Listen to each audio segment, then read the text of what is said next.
आज पवित्र माघ पूर्णमी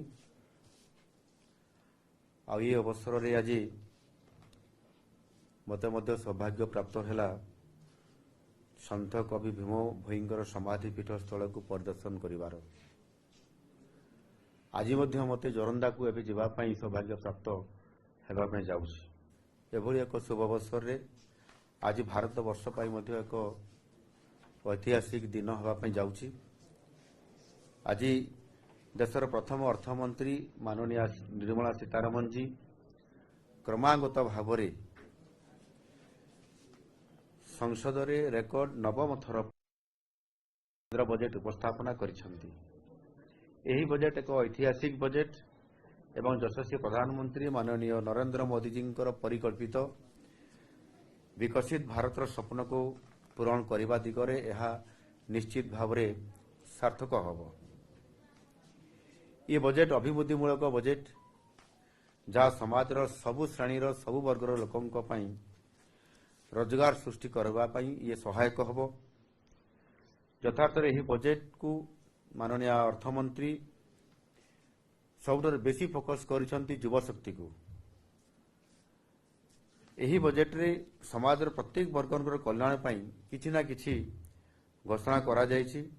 देशर भित्तिभूमि को गति देबा पाई चलित बजेट रे रेकर्ड 12,20,000 कोटी टंकार पुंजी खर्चर प्रावधान रखा जायछि एवं एथिरे विशेष करिकि कृषि को प्राधान्य दिया जायछि। ता सहित मध्य शिल्प को मध्य प्राधान्य दिया जायछि, जहा द्वारा अधिक नियुक्ति सृष्टि हेबो एवं नियुक्ति सृष्टि हेले ही देश को विश्वर तृतीय बृहत अर्थनीति रे परिणत करिबारे ये गोटे बहुत बड़ सहायक हो पारिबो। आ ये बजेट रे अस्पष्टता बदल रे स्पष्ट कार्यान्वयन, बड़ बड़ कथा बदल रे नियमित संस्कार एवं सस्ता लोकप्रियता बदल रे लोकंकर सेवा उपरे मध्य ये गुरुत्व को बहुत प्राधान्य दिया जायछि। युवा वर्गंकर क्षेत्र रे युवा मानकर दक्षता केमती वृद्धि पारिबो, सेमानंको विश्वस्तरीय प्रतियोगिता रे सेमाने योग्यता केमती लाभ करि पारिबे, आत्मविश्वासी हो पारिबे, देशर विकास प्रति तांकर अवदान केमती भविष्यत रे वृद्धि हेबो। आ सेति पई ये युवा शक्तिर बजेट बोली मध्य कहा जाउछि। याकू आर्थिक अभिवृद्धि को आहरी अधिक प्रखर करिया पाई याकू शक्तिशाली करिबा पाई माननीय प्रधानमंत्री जी 350 कोटी ढांचागत संस्कार बा रिफॉर्म आनिछंती, जो स्वाधीन भारतर अर्थनैतिक इतिहास रे यह एक विरल अध्याय। यह पूर्व एभली भाव एत संस्कार से आनी नथिले।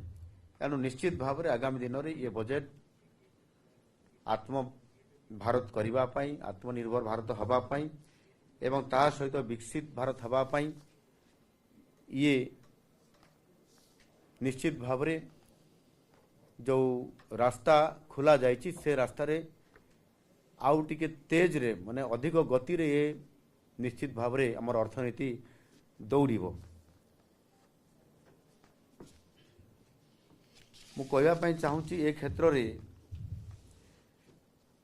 विशेष करिकि आम ओडिशा पाई मध्य बजेट रे स्वतंत्रता दिया जायछि एवं ओडिशा को फोकस करा जायछि। ता भितर मु लंबा नई करिकि किछि कथा को मु रखिया पई चाहूची। ओडिशा पाई रेयर अर्थ कॉरिडोर या को स्वतंत्रता दिया जायछि। आपण जानिथिबे किछि दिन पूर्वरु मध्य आमे मध्य सेही भली जेतेबेले Utkarsh Odisha make in Odisha conclave माध्यम रे रोड शो करूछु किछि उद्योगी मानकु मध्य आकर्षित करिबा पाई एवं ए जो रेयर अर्थ उपरे फोकस करिबा पाई मध्य आमे समान को आमंत्रण करिथिलु। आ सेही आधार रे आज केंद्र बजेट रे स्वतंत्र भाव रेयर अर्थ कॉरिडोर हिसाब रे आपनकर घोषणा करा जायछि। केंद्र सरकार ताकू घोषणा करिछंती ବିରଳ ଖଣିଜ ପଦାର୍ଥ ନିମନ୍ତେ ଏବଂ ସେଥିପାଇଁ କିଭଳି ଭାବରେ ଆମର ଆମଦାନୀ ନିର୍ଭରଶୀଳତା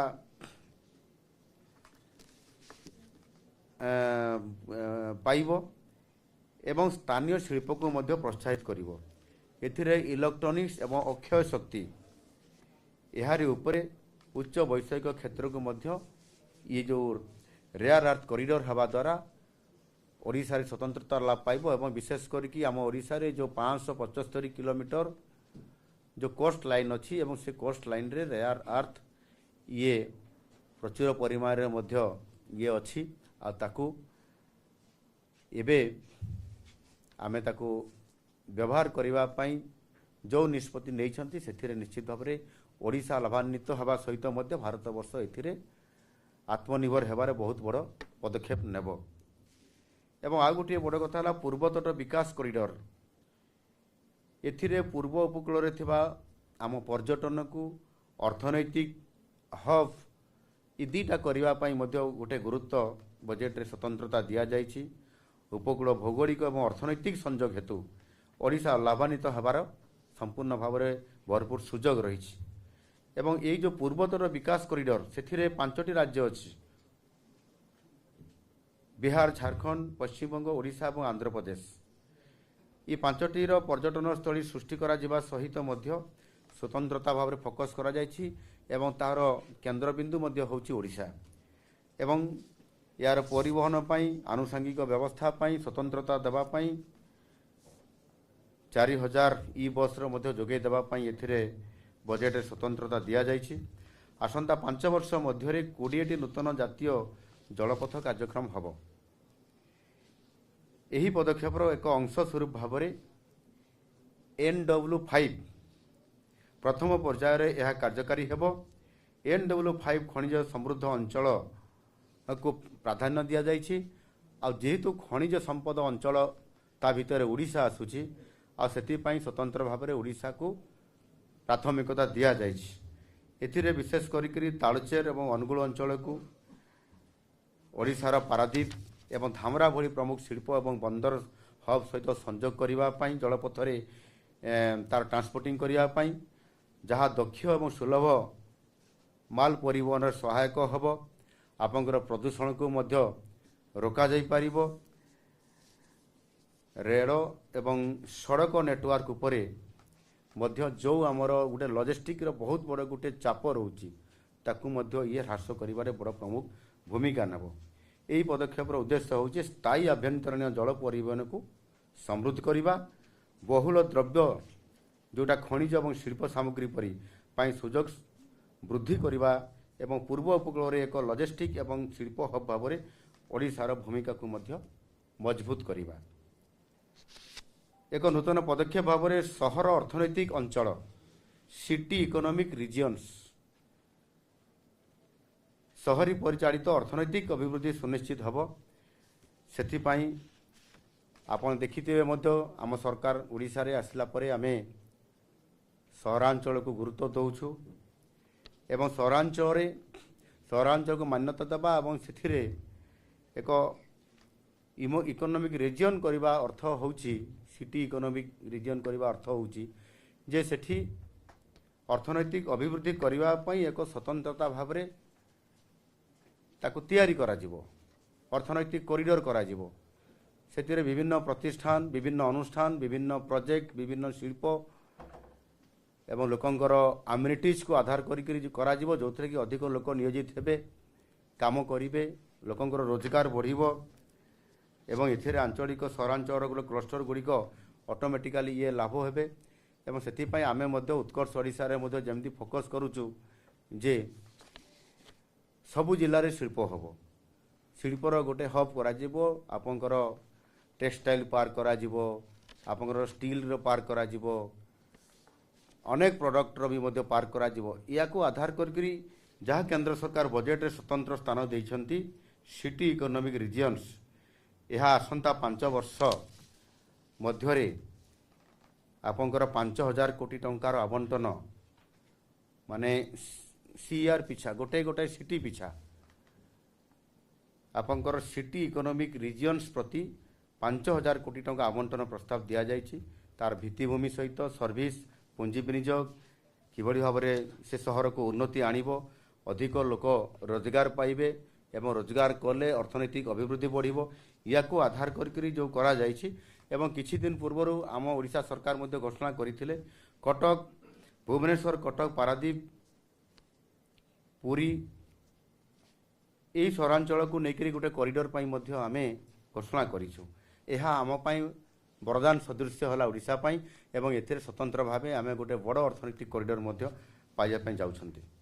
ବନ୍ୟଜନ୍ତୁ, ପର୍ଯ୍ୟଟନ ଏବଂ ପରିବେଶ ସୁରକ୍ଷାକୁ ପ୍ରୋତ୍ସାହିତ କରିବା ପାଇଁ ଓଡ଼ିଶା, କର୍ଣ୍ଣାଟକ ଏବଂ କେରଳ ସମେତ ରାଜ୍ୟର ପ୍ରମୁଖ କଇଁଛ ବସା ବାନ୍ଧିବା ସ୍ଥଳ ନିକଟରେ କଇଁଛ ଟ୍ରେଲ୍, ଟର୍ଟିଲ୍ ଟ୍ରେଲ୍ସ ବିକଶିତ କରାଯିବା ପାଇଁ କେନ୍ଦ୍ର ବଜେଟରେ ସ୍ୱତନ୍ତ୍ର ଭାବରେ ସ୍ଥାନ ଦିଆଯାଇଛି। ଏଥିରେ ପ୍ରକୃତି ଭିତ୍ତିକ ପର୍ଯ୍ୟଟନ ଯୋଜନା, ପରିବେଶ ଅନୁକୂଳ ପର୍ଯ୍ୟଟନ ଭିତ୍ତିଭୂମି ଉପରେ ମଧ୍ୟ କେନ୍ଦ୍ରିତ କରାଯାଇଛି, ଯେଉଁଥିରେ କି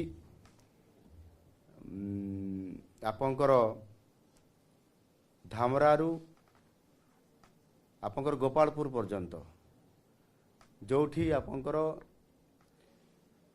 ଆମର କଇଁଛମାନଙ୍କର ଅଣ୍ଡା ଦେବା ଏବଂ ସେମାନେ ପ୍ରତିବର୍ଷରେ ଆସନ୍ତି ଗୋପାଳପୁରରେ ଆପଣଙ୍କର ଭିତରକନିକା ଅଞ୍ଚଳରେ। ଏ ଅଞ୍ଚଳକୁ ସମ୍ପୂର୍ଣ୍ଣ ଭାବରେ ଏକ ପରିବେଶ ଅନୁକୂଳ ପର୍ଯ୍ୟଟନ ଭିତ୍ତିଭୂମି କରିବା ପାଇଁ କେନ୍ଦ୍ରର ଫୋକସ୍ ସ୍ୱତନ୍ତ୍ର ଭାବରେ ଦିଆଯାଇଛି। ବିକଶିତ ଭାରତର ଆବଶ୍ୟକତାକୁ ଲକ୍ଷ୍ୟ ରଖି ମହାତ୍ମା ଗାନ୍ଧୀ ଜାତୀୟ ଗ୍ରାମୀଣ ନିଶ୍ଚିତ କର୍ମ ନିଯୁକ୍ତି ଯୋଜନା MGNREGA ର ଗୋଟେ ବହୁତ ବଡ଼ ପରିବର୍ତ୍ତନ ଆସିଛି। କିଛି ଦିନ ପୂର୍ବରୁ ଏକଥା ଆପଣମାନେ ଜାଣିଛନ୍ତି। ଆଉ ସେଥିପାଇଁ ନୂତନ ଯୋଜନା ବିକଶିତ ଭାରତ ରୋଜଗାର ଗ୍ୟାରେଣ୍ଟି ଓ ଆଜୀବିକ ଗ୍ରାମୀଣ VBG ରାମଜି ଏହି ସ୍କିମ୍ ଅଧୀନରେ ପ୍ରତି ଗ୍ରାମୀଣ ପରିବାର ପିଛା ଯେଉଁ 125 ଦିନର ରୋଜଗାର ବୈଧାନିକ ଗ୍ୟାରେଣ୍ଟି ପ୍ରଦାନ କରାଯାଇଛି ଆଉ 100 ଦିନ ତୁଳନାରେ 125 ଦିନର କାର୍ଯ୍ୟ ଦେବାର ବ୍ୟବସ୍ଥା କରାଯାଇଛି। ଏଥିରେ 2026-27 ଆର୍ଥିକ ବର୍ଷ ପାଇଁ ମୋଟ 1,51,000 କୋଟି ଟଙ୍କାର ଯେଉଁ ଆବଶ୍ୟକତା ପଡ଼ୁଛି ବଜେଟରେ, ସେଥିରେ କେନ୍ଦ୍ର ସରକାରଙ୍କର ଅଂଶ ମଧ୍ୟ 95,692 କୋଟି ଟଙ୍କାର ପ୍ରାବଧାନ ରଖାଯାଇଛି ଏବଂ ସେହି ଅନୁସାରେ ଏହାକୁ 60-40 ରେସିଓରେ କାର୍ଯ୍ୟକ୍ରମର ଯୋଜନା ଭିତରେ ଇଏ ନିଶ୍ଚିତ ଭାବରେ ସ୍ୱତନ୍ତ୍ର ଭାବରେ ଇଏ ଗୋଟିଏ ଠୋସ୍ କାର୍ଯ୍ୟକ୍ରମ ଭିତରେ ହେବ, ଯେଉଁଥିରେ କି ଲୋକଙ୍କର ରୋଜଗାର ବଢ଼ିବା ସହିତ ଭିତ୍ତିଭୂମି ପ୍ରତିଷ୍ଠା ହେବାରେ ବହୁତ ବଡ଼ ସହାୟତା ହେବ। ଆଗରୁ 30,000 ଟଙ୍କା ଖର୍ଚ୍ଚ କରାଯାଉଥିଲା, କେନ୍ଦ୍ର ସରକାର କରୁଥିଲେ। ଆମ ସରକାର ଏବେ ଆସିଲା ପରେ ଏବଂ ଏଇ ଯେଉଁ ନୂଆ VBG ରାମଜି ଏ ସ୍କିମ୍ ଆଣିଲା ପରେ 30,000 କୋଟିକୁ ବୃଦ୍ଧି କରିକରି 95,692 କୋଟି ଟଙ୍କା ୟାର ପ୍ରାବଧାନ ରଖାଯାଇଛି ଏବଂ ତାହା ସହିତ ମଧ୍ୟ ରାଜ୍ୟ ସରକାରର ବଜେଟରେ ମଧ୍ୟ ତାଙ୍କ ସେୟାର ମଧ୍ୟ ରଖାଯାଇଛି। ଓଡ଼ିଶା ଭଳି ଉପକୂଳବର୍ତ୍ତୀ ରାଜ୍ୟମାନଙ୍କର କୃଷକମାନଙ୍କର ଆୟ, ଉତ୍ପାଦକତା ଏବଂ ଗ୍ରାମୀଣ ନିଯୁକ୍ତି ବୃଦ୍ଧି ପାଇଁ ଉଚ୍ଚ ମୂଲ୍ୟର କୃଷିର ଅଂଶ ଭାବରେ ନଡ଼ିଆ, କାଜୁ, ଚନ୍ଦନ ପାଇଁ ଯୋଜନା ସହାୟକ ମଧ୍ୟ ଇଏ କରାଯାଇଛି। ଆଗାମୀ ଦିନରେ ଏହାର ଉତ୍ପାଦକତା ବୃଦ୍ଧି ପାଇଁ ଇଏ ସମସ୍ତ ନଡ଼ିଆ ଏବଂ କାଜୁ ଏବଂ ଚନ୍ଦନ ପାଇଁ ୟାର ଅଧିକ ପ୍ରୋତ୍ସାହନ ଦେବାର ଯେଉଁ ଲକ୍ଷ୍ୟ ରଖାଯାଇଛି, ଏହାଦ୍ୱାରା ଆମର ପ୍ରଡକ୍ସନ୍ ବଢ଼ିବ। ପ୍ରଡକ୍ସନ୍ ବଢ଼ିଲେ ସେହି ଅନୁସାରେ ନିଶ୍ଚିତ ଭାବରେ ଏଥିରେ ଯେଉଁମାନେ ନିୟୋଜିତ ହୋଇଥିବେ, ଯେଉଁମାନେ ଏ କାର୍ଯ୍ୟ କରୁଥିବେ, ଯେଉଁ ଚାଷୀମାନେ, ସେମାନେ ନିଶ୍ଚିତ ଭାବରେ ଏଥିରେ ସମ୍ପୂର୍ଣ୍ଣ ଭାବରେ ଉପକୃତ ହେବା ସହିତ ଆତ୍ମନିର୍ଭର ହେବା କ୍ଷେତ୍ରରେ ଇଏ ଗୋଟିଏ ବହୁତ ବଡ଼ ଗୁରୁତ୍ୱ ଭୂମିକା ନିର୍ଭର କରିବ। ବିଶେଷ କରିକି ଆପଣଙ୍କର ଉତ୍ପାଦନ ଏବଂ ପ୍ରକ୍ରିୟାକରଣ ଇକୋସିଷ୍ଟମକୁ ମଜବୁତ କରିବା ପାଇଁ ଏସବୁ କରାଯାଇଛି। ଏଣୁ ଆଗାମୀ ଦିନରେ ନିଶ୍ଚିତ ଭାବରେ ଏହା ଅର୍ଥନୈତିକ ଅଭିବୃଦ୍ଧି ସହିତ ରୋଜଗାର ସୃଷ୍ଟି କରିବାରେ ବହୁତ ବଡ଼ ଭୂମିକା ଇଏ ନିର୍ବାହ ନିଶ୍ଚିତ ଭାବରେ କରିବ। ସେହିଭଳି ଭାବରେ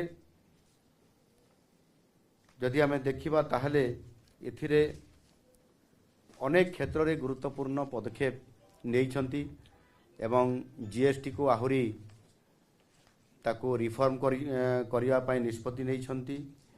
ଆପଣଙ୍କର ଅନେକ ଯେଉଁ କ୍ରିଟିକାଲ ମିନେରାଲ କଥା ମୁଁ କହିଲି, ତା ପାଇଁ ଆପଣଙ୍କର national critical mineral mission NCMM ମାଧ୍ୟମରେ ଖଣିଜ କ୍ଷେତ୍ର ପାଇଁ ଏଥିରେ 7 ବର୍ଷ ମଧ୍ୟରେ 34,300 କୋଟି ଟଙ୍କାର ବ୍ୟୟବରାଦ ଏହାକୁ ସ୍ୱତନ୍ତ୍ରତା କେନ୍ଦ୍ର ବଜେଟରେ ସ୍ଥାନ ଦିଆଯାଇଛି एवं प्रमुख पदक्षेप मध्य गुरुत्वपूर्ण खनिज मूल्य श्रृंखला भैल्यू चेन पाई 16,300 कोटी टंका आमदानी उपर निर्भरशीलता ह्रास करने 4टी राज्य में नूतन रेयर अर्थ कॉरिडोर एवं कोयला बाष्पीकरण 35,000 कोटी टंकार प्रोत्साहन एथिरे मध्य अंतर्भुक्त अच्छी। एथिरे मु गोटे कथा कहवाई भी चाहूँगी आमे मध्य प्रथम थर कर भारत वर्ष रे ओडिशा जो उत्कर्ष ओडिशा माध्यम आमे जो आमर वेदांत कंपनी अच्छी तांको माध्यम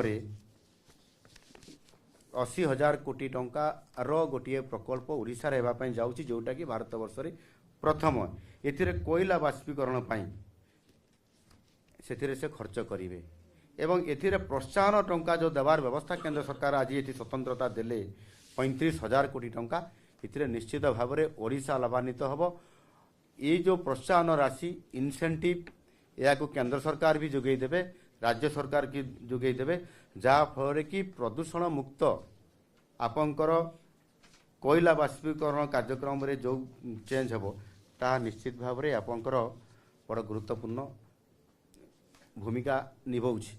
एणु गोटे पटे डबल इंजिनर सरकार राज्य सरकार जहाँ योजना करिसंती केंद्र सरकार बजेट रे फोकस करने द्वारा एथिरे ओडिशा अधिक लाभान्वित होउछि एवं आगामी दिन में निश्चित भाव में आमे आमर अर्थनैतिक अभिवृद्धि रोजगार को वृद्धि करने शिल्पायन को आहरी आग को नापाई आज शिल्पायन रे केन्द्र सहयोग आम जो स्तर देखिए आज जाऊँ आज भारत वर्ष द्वितीय स्थान में आज ओडिशा अच्छी।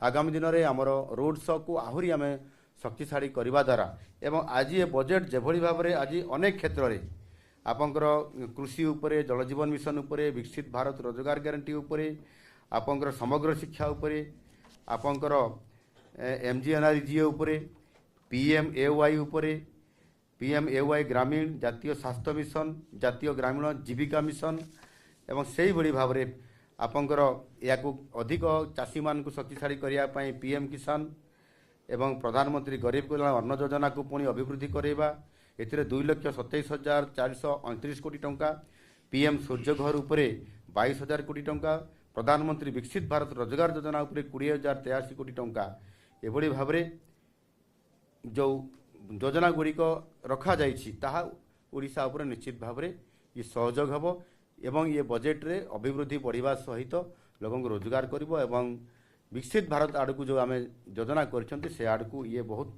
सहायक हो पारिबो।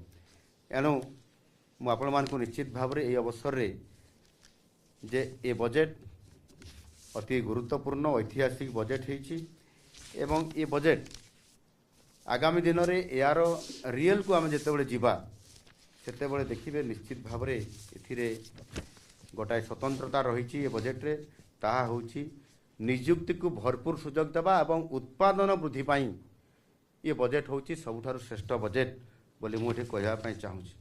एणु निश्चित भाव में एथिरे ओडिशा पाई स्वतंत्रता भाव में फोकस करा जाइछि। एथिरे आपंकर रोड सेक्टर रे रेल सेक्टर रे आपंकर पोर्ट सेक्टर रे ये समस्त क्षेत्र में ओडिशा को जेभली भाव में केंद्र प्राधान्य देइछंती आगामी दिन में ये बजेट ऐतिहासिक हेबो एवं भारत वर्ष पाई ये विकसित भारत पाई एवं ओडिशा पाई मध्य समृद्ध ओडिशा पाई ये डबल इंजिन सरकार रे सहयोग करबा पाई ये बजेट अत्यंत गुरुत्वपूर्ण एवं ऐतिहासिक ये बजेट आगामी दिन में ओडिशा को समृद्ध करिबारे प्रमुख भूमिका नेबो। धन्यवाद।